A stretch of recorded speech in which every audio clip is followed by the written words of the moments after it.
Hi, good afternoon. Welcome back to my channel. I am in my friend's place. Okay, so today we're going to discuss about 6 steps to changing your negative mindset. First is that you can actually ask some questions, but before that, let's have so currently it's 5:50 in the afternoon. Okay, so yeah. Um Here are again, I'm going to repeat it. Here are 6 steps to changing your negative mindset. First is that you can actually ask some questions, probably, you know, things you can ask yourself. And one of which is that where are my feelings coming from? Okay, this is the first thing you should be asking yourself. Where are my feelings of negativity coming from? So you can ask something like, am I going through something? Are there any changes happening in my life? Okay, so am I staying healthy? Am I taking care of myself? Things like this can actually, help you navigate on your thought processes and how you can, uh, have that reversible mindset to change negative thoughts to positive thoughts. Um, It's important to understand why you are feeling the way you do.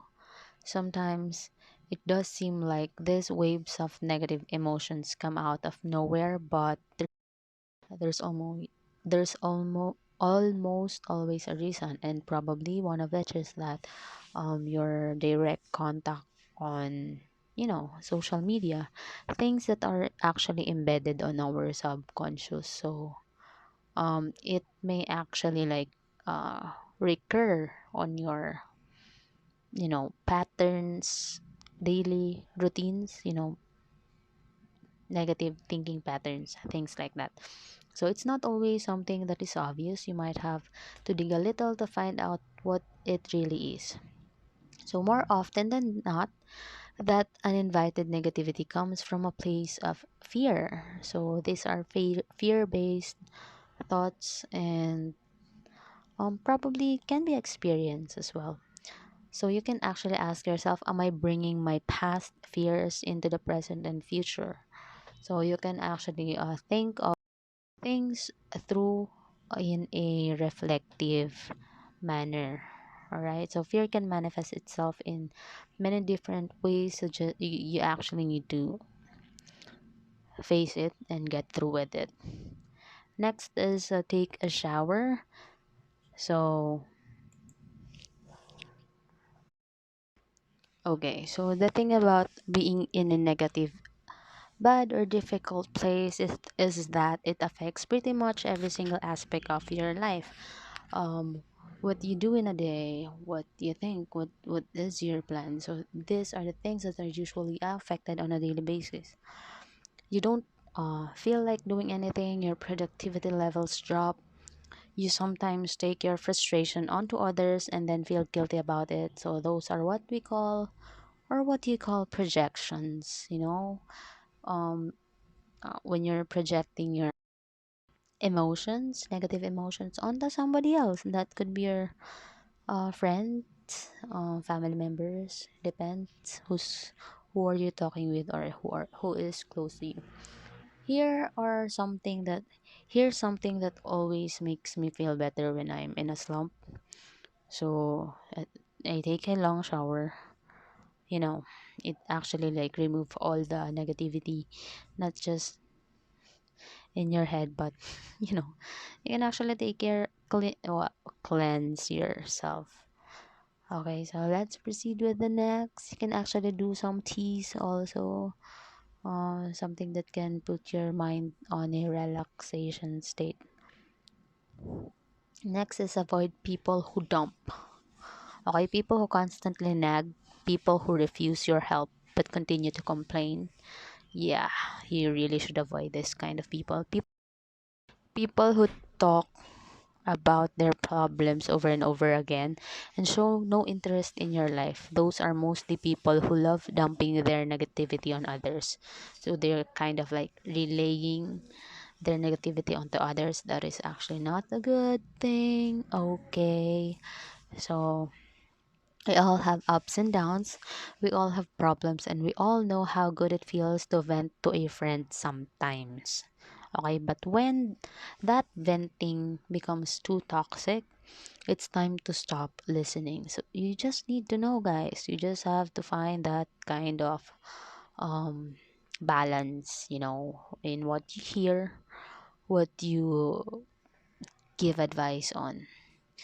Okay, so when everything becomes about the person, when venting is self-centered, and the relationship turns into a one-sided friendship where you feel almost, it's time to let go. It is it always easy to do? Of course not. That's your friend, right?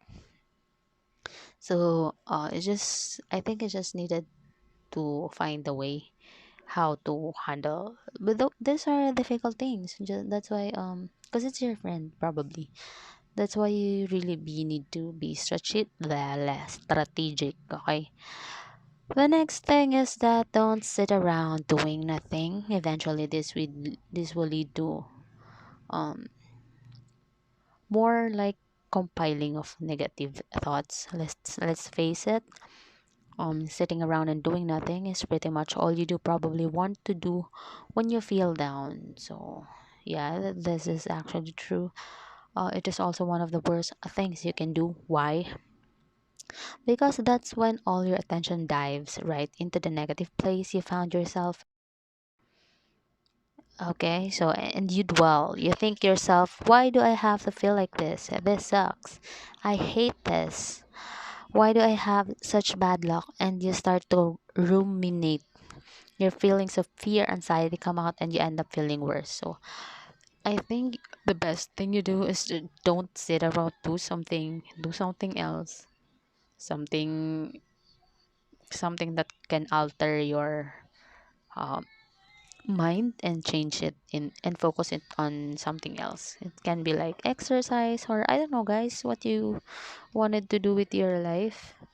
I'm just saying. Next is the fifth one. Watch the way you talk to yourself. These are the self talk, conversations with you and yourself. One of the patterns that often comes up when you find yourself in a negative mindset is constant self criticisms. Okay, you start beating yourself up over and over. Guard your speech and talk to yourself the way you'd talk to a friend who isn't feeling their best. Remember that staying mindful of your self talk is especially important during those difficult moments. So you gotta be extra gentle with yourself, guys. You can't just, talk as if you are nothing. Remember to have your self respect. So do some, deep introspection about it, guys. Okay, to be mindful of your self talk means observing your thoughts and feelings without judgment. It means to step out of your thinking process and direct your attention to the present moment. That's where you acknowledge that those self criticizing thoughts are just thoughts. So these are just thoughts, guys. Okay? Don't overdwell or overthink on them.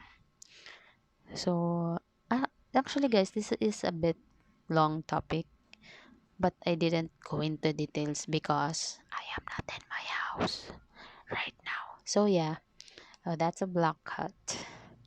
That's Julian. Alright, you can see there. Next is take responsibility for your negative mindset. This is something we often refuse to do. It's very easy to say, I can't be happy because I had a messed up childhood. I can't be successful because I don't deserve it. Why should I put all this effort into this if no one will notice it anyway? So these are actually like really self-sabotaging phrase words, saying I can't. Those things suck. So don't do it to yourself. Okay? Those negative. have their purpose too, and it's up to you how you can reverse it, to your advantage.